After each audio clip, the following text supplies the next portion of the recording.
She walked into the wedding barefoot and shivering, only to be thrown out in front of everyone.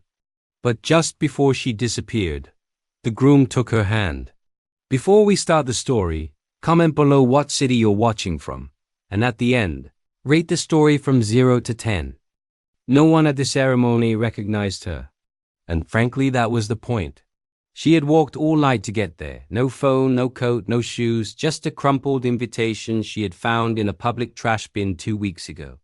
The address was smudged from the rain that had soaked her through the night before, and the ink on the bride's name had already begun to fade. But she had memorized every detail. She wasn't supposed to be here, not really. And the moment the valet at the gate gave her a skeptical look, she knew exactly how this would end. Still, she clutched the torn invite like it was her last piece of dignity, took a breath and walked forward through the ballroom entrance like she belonged. Heads turned, laughter stopped. There was a hush so sharp, even the string quartet trailed off in confusion. Her dress hung like wet laundry, wrinkled, torn, stained from mud and city grime. Her hair was matted to her face, and the look in her eyes wasn't pride or defiance. It was something far more dangerous in a room full of pretense. It was familiarity. She made it halfway down the aisle before the bride's mother gasped loud enough to draw everyone's attention. "Get her out!" Someone yelled. A server rushed forward, then another.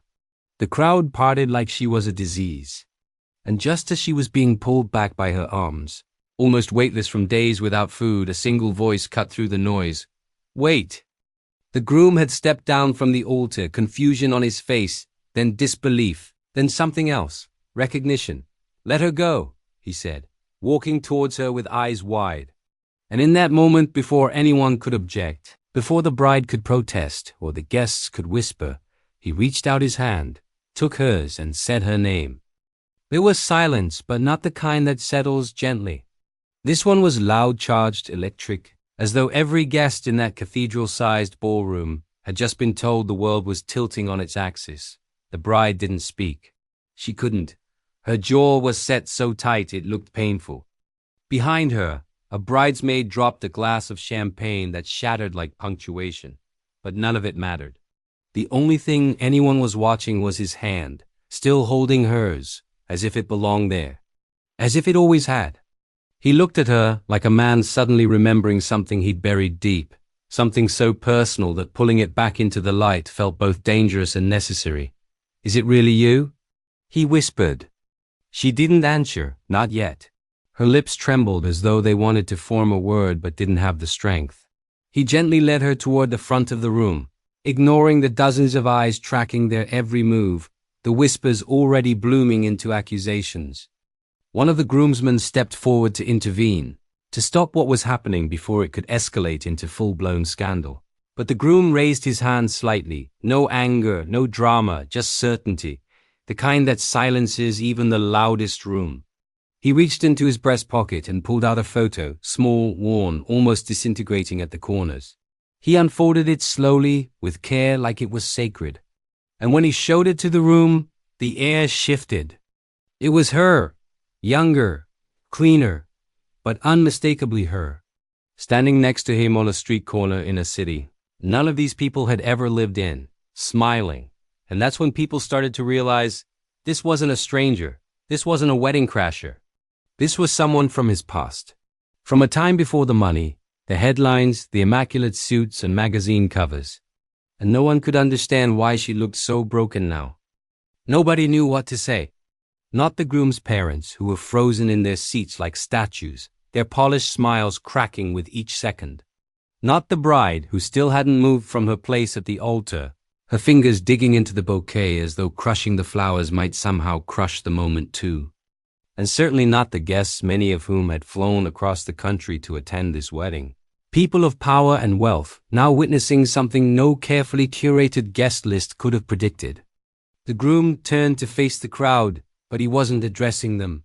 His eyes were still on her, this woman who now stood like a shadow from another life, soaked, shaking, and overwhelmed.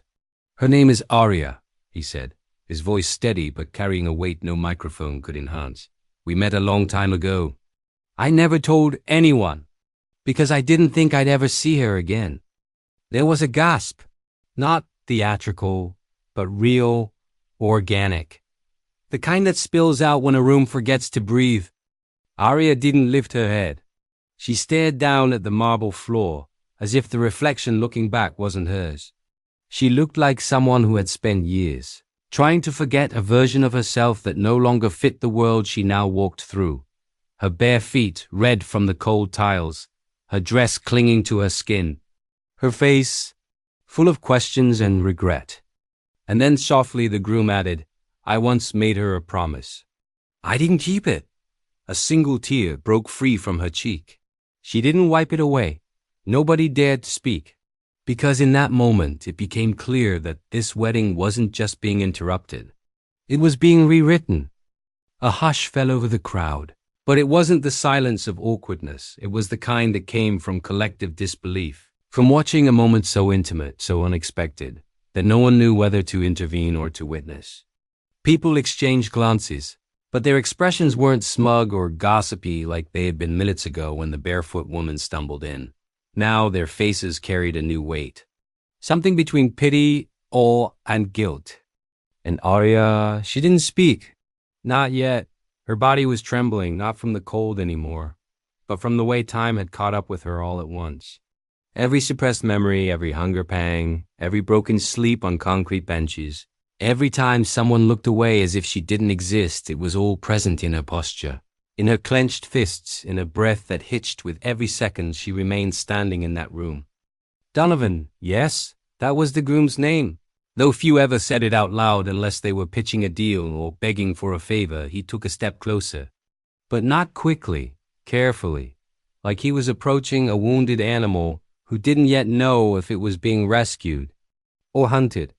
I looked for you, he said quietly, almost ashamed. For years. She blinked, not in disbelief, but like she was forcing herself not to cry in front of these strangers. These people in tuxedos and diamonds who had never once stopped to ask the girl on the corner what her name was, or what brought her to a place where the only warmth came from coffee shop vents and bus station lights. She didn't answer him, still not yet. But her eyes lifted. And when they did, Donovan flinched not out of fear, but because of how much pain was living behind them. That kind of pain didn't come from heartbreak.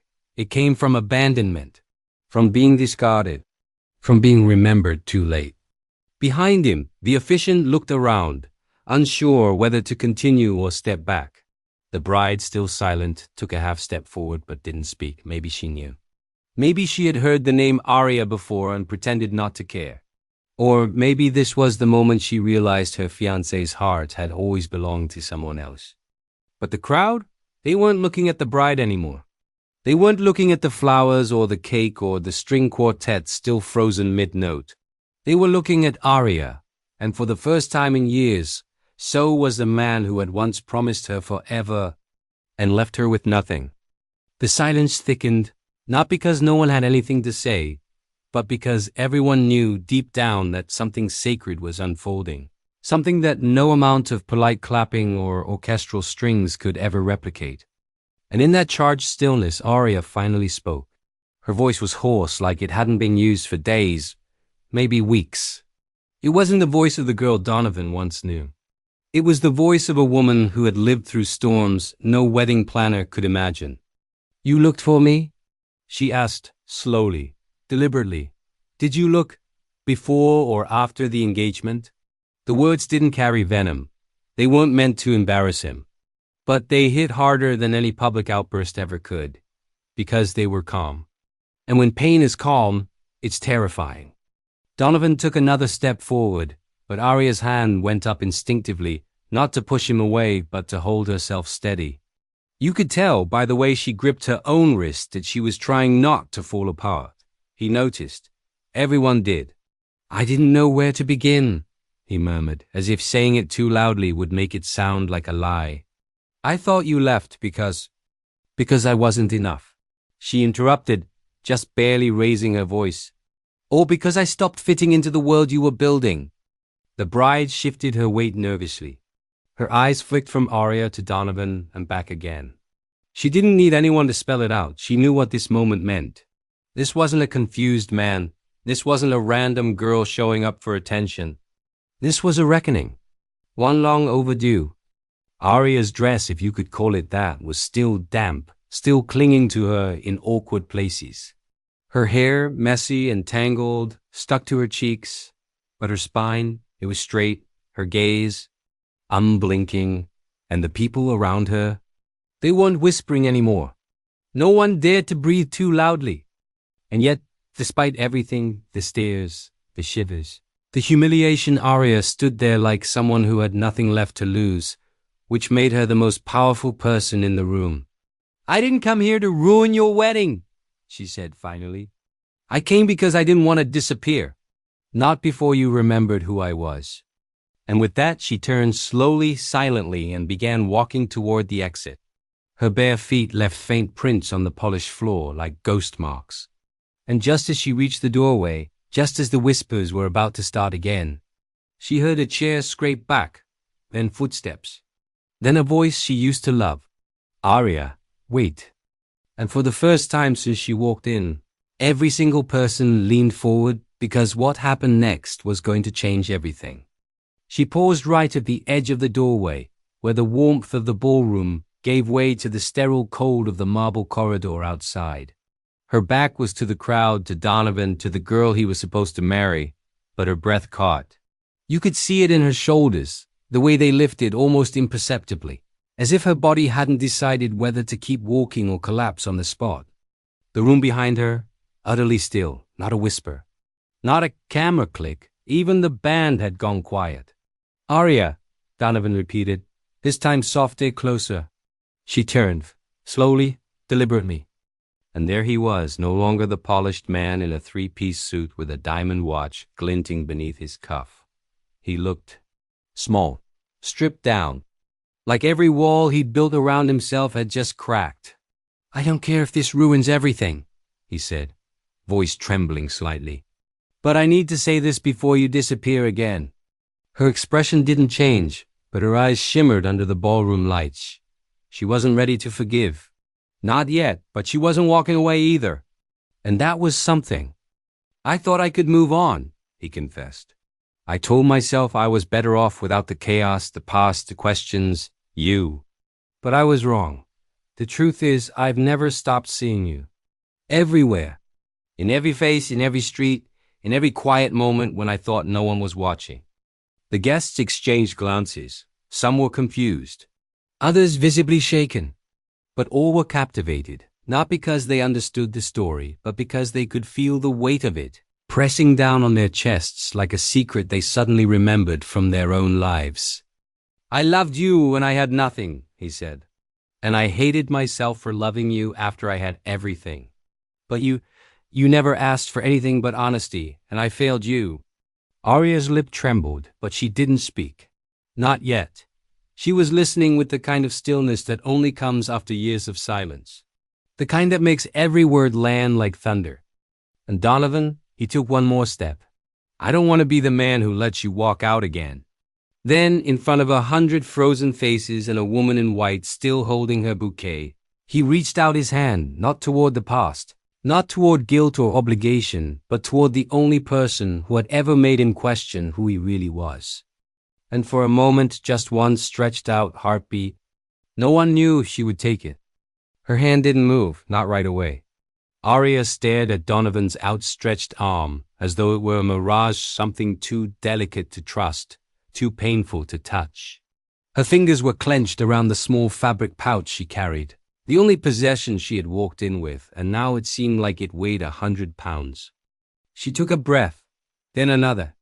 Behind her, one of the waitstaff shuffled awkwardly. Someone coughed. The bride, Donovan's supposed bride, hadn't moved an inch. Her knuckles had gone white around the bouquet, and her jaw was clenched so tightly it looked as though she might break a tooth. But Donovan didn't look back. His eyes never left Arya's, and slowly, hesitantly, her fingers loosened. The moment she moved, the room seemed to exhale. She didn't take his hand, not yet, but she stepped forward. One step, two. She was no longer at the threshold. She was inside. Inside the ballroom that had humiliated her, that had seen her thrown out like an unwanted guest. And now, The same ballroom was watching her return with dignity that couldn't be bought, borrowed, or stolen. "You don't get to rewrite history with one speech," she finally said. Her voice wasn't angry. It was tired, worn, like a record that had played one song too many times. "Do you know what it's like to love someone and be told you were a mistake?" Donovan swallowed hard. "I was young. I was scared." "You were cruel," she corrected, "and I still came back. Not for you, for closure." Her words hung in the air like smoke. Then she glanced toward the guests, some of whom were already reaching for their phones, hoping to capture whatever viral moment this was turning into, and her voice dropped again, soft but razor sharp. "You all wanted a perfect wedding. This is what that looks like, one man breaking another woman's heart while begging forgiveness from the one he threw away." A woman in the crowd gasped, and the bride dropped her bouquet. The bouquet hit the marble floor with a sound far louder than it should have made. It wasn't the flowers that mattered, it was the silence that followed. A silence so charged it seemed to bend the air around them. Donovan turned his head slightly, only slightly, toward the woman he was supposed to marry. Her face was unreadable, but her eyes burned, not with sadness, not even with jealousy, but with humiliation. Raw, public, irreversible. "This wasn't the plan," she whispered, though the microphone clipped to her dress caught every word. "No," Donovan replied, steady now, voice low but firm. "It wasn't. The plan was to pretend. To keep going with something that never felt right just because it looked right." She didn't cry. That might have made it easier. Instead, she stepped back with heels clicking like a metronome, marking the slow unraveling of a wedding that had cost hundreds of thousands but now couldn't afford a shred of sincerity. A man near the cake table began recording. Another whispered, "Is this real?" Arya stood motionless. Until she wasn't. She walked past Donovan, past the bride, past the rows of seated guests and the anxious event planner standing off to the side, her tablet forgotten in one hand. Arya didn't run. She didn't cry, but the tremble in her shoulders told its own story. And that's when Donovan did something no one expected, not even her. He followed. He didn't explain, didn't apologize again. He simply walked after her, the way someone chases down the one thing they've spent years pretending didn't matter, until it did. And this time when he reached for her hand, she didn't pull away. They stood in the hallway of the Grand Hotel, between towering flower arrangements and forgotten gift bags, in a silence more honest than anything that had been said at the altar. The muffled music from the reception had faded into the background like a memory slipping out of focus. But the tension between them had never been sharper. Arya's breath was still uneven, like her body couldn't decide whether to cry, scream, or collapse. Her bare feet were red from the cold tile, her dress slightly torn at the hem from when the guard had pulled her by the arm. She didn't face him at first. She couldn't.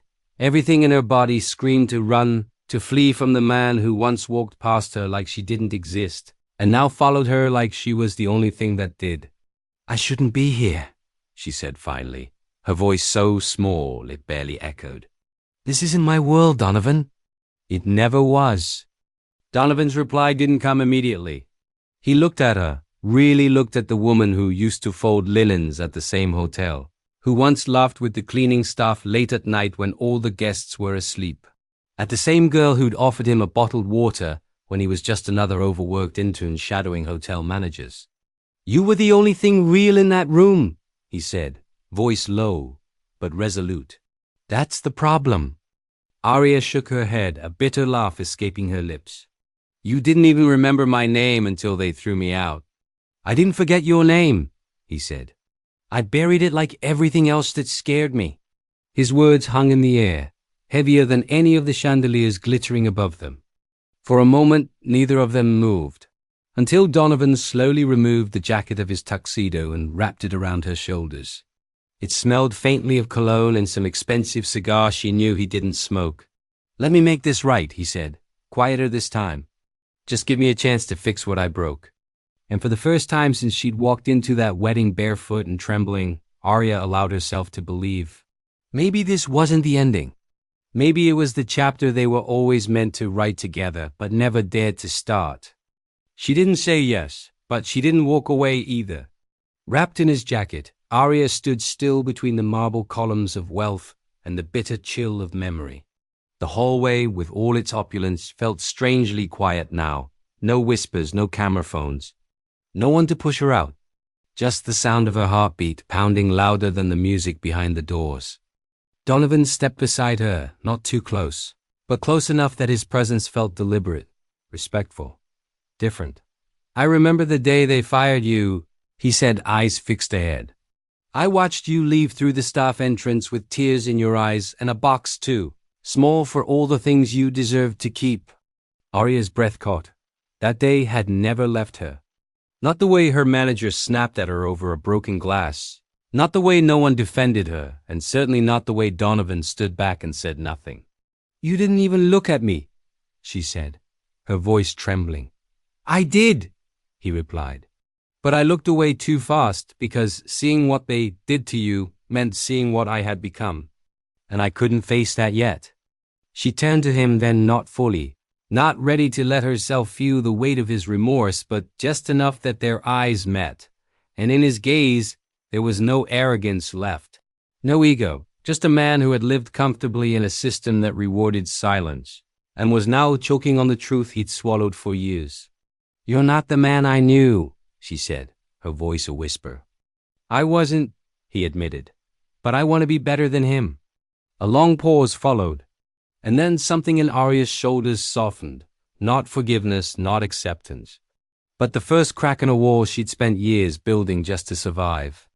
As the reception roared on inside with champagne toasts and laughter that meant nothing to her, the hallway held a different kind of ceremony. One without an altar, one without witnesses. One where a girl once discarded was finally being seen. And for the first time she didn't feel invisible. He extended his hand, not with the confidence of a groom used to people obeying him, but with the hesitation of someone hoping for redemption and not sure he deserved it. "Will you come back in with me?" Donovan asked quietly, as if any louder might shatter whatever fragile moment had just begun between them. Arya stared at his hand for what felt like minutes. And in that silence, the weight of everything she'd carried pressed against her chest. The humiliation, the shame. The night she walked past this very hotel with a bag of groceries and a memory of what once was. And now, that same door she had been dragged away from was opening again. "Why?" she asked. "Because it's your story too," he said. "And I won't let it be rewritten without you." The words struck her. She didn't know if it was the sincerity in his voice, or the way his hand slightly trembled while waiting for hers, but in that moment something shifted. This wasn't a rescue. This wasn't charity. This was a man confronting his cowardice, asking for her courage to meet him halfway. She reached out slowly, brushing her fingers against his. The contact was light, hesitant, two people remembering the past and trying to rewrite it without forgetting it. And then she took his hand. As they walked back toward the grand ballroom, the world outside remained unchanged. The streets were still cold. The hotel still towering with its chandeliers and whispered judgments. But inside, at least for them, something had cracked open. Not love. Not yet. But maybe the kind of beginning that doesn't need music or a perfect dress. Maybe just a step. And a hand that doesn't let go. The ballroom had gone silent.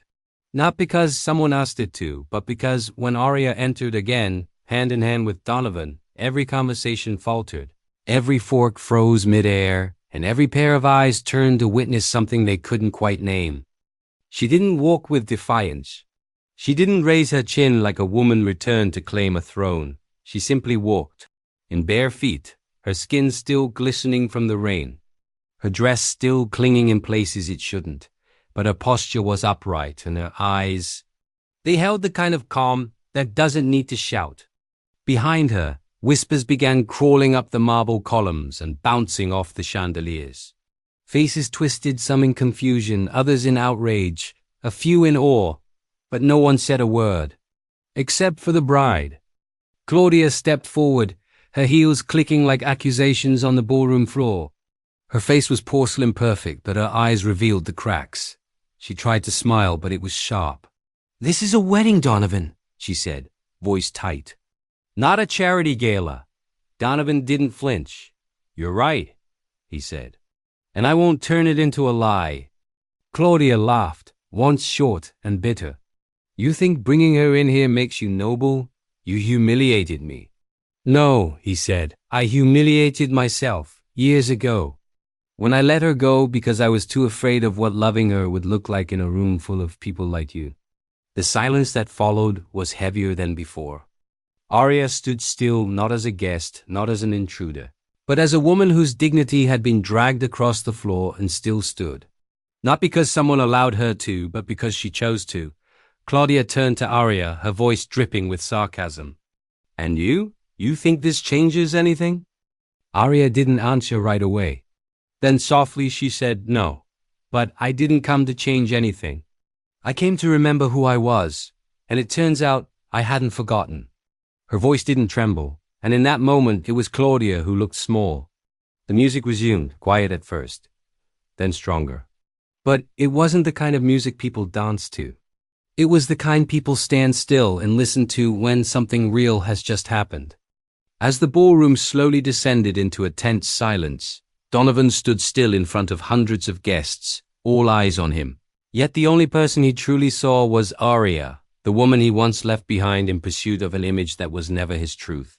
He tightened his grip on her hand, not with force, but with a trembling urgency that said more than any apology could. He wasn't letting her go this time.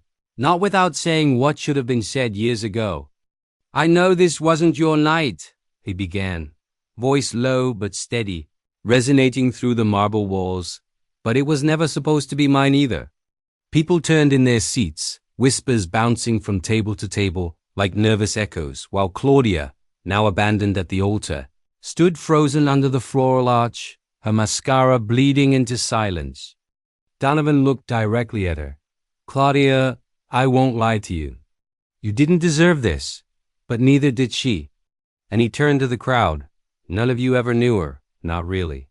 You saw what she wore, where she worked, how little she spoke. But you never saw what I saw, what I still see.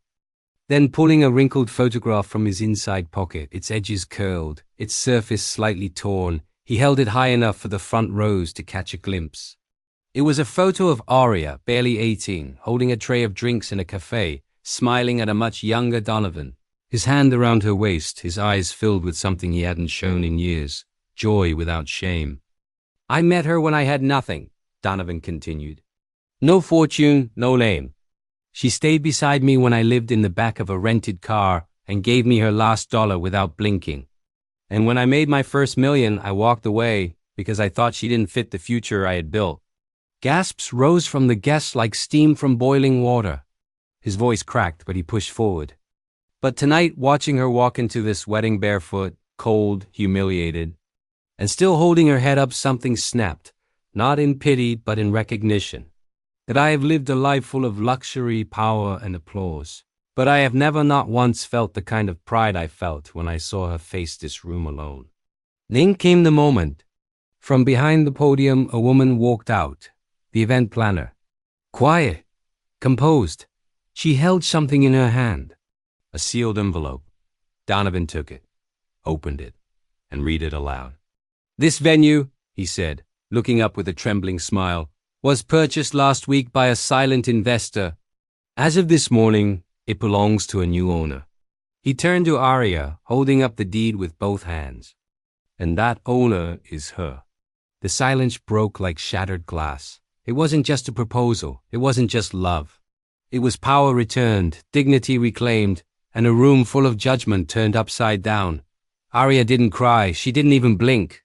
She stepped forward, took the microphone from Donovan's hand, and for the first time that night, addressed the crowd that had cast her aside as if she were invisible.